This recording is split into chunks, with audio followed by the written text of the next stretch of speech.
मुस्लिम शरीफ हदीस नंबर 1874। हजरत अबू उमामा बाहली रजी अल्लाह अन्हु फरमाते हैं कि मैंने रसूलुल्लाह सल्लल्लाहु अलैहि वसल्लम को ये इरशाद फरमाते हुए सुना, कुरान मजीद पढ़ो क्योंकि ये क़यामत के दिन अपने पढ़ने वालों का सिफारशी बनकर आएगा। सूरह बकरा और सूरह आल इमरान जो दोनों रोशन सूरतें हैं, खास तौर से पढ़ा करो क्योंकि ये क़यामत के दिन अपने पढ़ने वालों को अपने साया में लिए इस तरह आएंगी जैसे वो अबर के दो टुकड़े हों या दो साहिबान हों या कितार बांधे परिंदों के दो गौल हों। ये दोनों अपने पढ़ने वालों के लिए सिफारिश करेंगी और खुसूसियत से सूरह बकरा पढ़ा करो क्योंकि इसका पढ़ना, याद करना और समझना बरकत का सबब है और इसका छोड़ देना महरूमी की बात है और इस सूरत से गलत किस्म के लोग फायदा नहीं उठा सकते। मुआविया बिन सलाम रजी अल्लाह अन्हु कहते हैं, मुझे ये बात पहुंची है कि गलत किस्म के लोगों से मुराद जादूगर हैं, यानी सूरह बकरा की तिलावत का मामूल रखने वालों पर कभी किसी जादूगर का जादू नहीं चलेगा। मुआरिफुल हदीस में आया है कि हदीस पाक में सूरह बकरा को कुरान पाक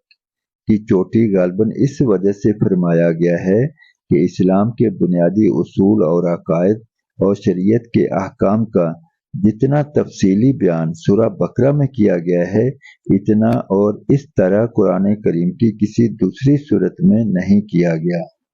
मसनद अहमद जिल्द 5 सफ़ा नंबर 26 पर हजरत मुअक्किल बिन यसार रजी अल्लाह अन्हु से रवायत है कि खातमुल अंबिया वल मुरसलीन हजरत मोहम्मद रसूलुल्लाह सल्लल्लाहु अलैहि वसल्लम ने इरशाद फरमाया, कुरान पाक की चोटी यानी सबसे ऊंचा हिस्सा सूरह बकरा है। इसकी हर आयत के साथ 80 फरिश्ते उतरे हैं और आयतुल कुर्सी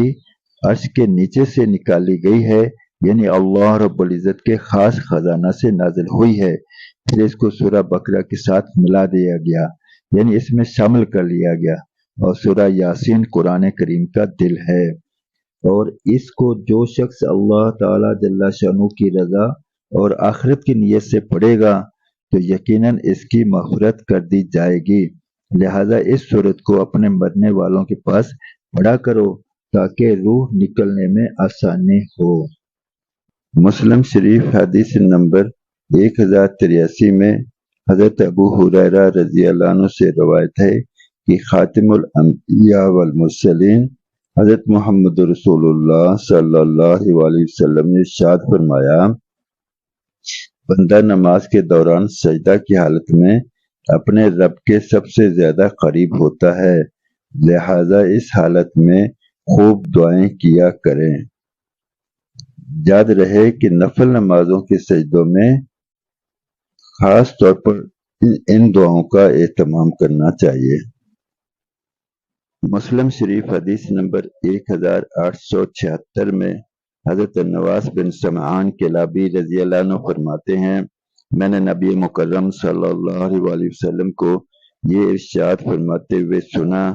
क़यामत के दिन कुरान मजीद को लाया जाएगा और वो लोग भी लाए जाएंगे जो इस पर अमल किया करते थे। सूरह बकरा और सूरह आल इमरान जो कुरान पाक की सबसे पहली सूरतें हैं,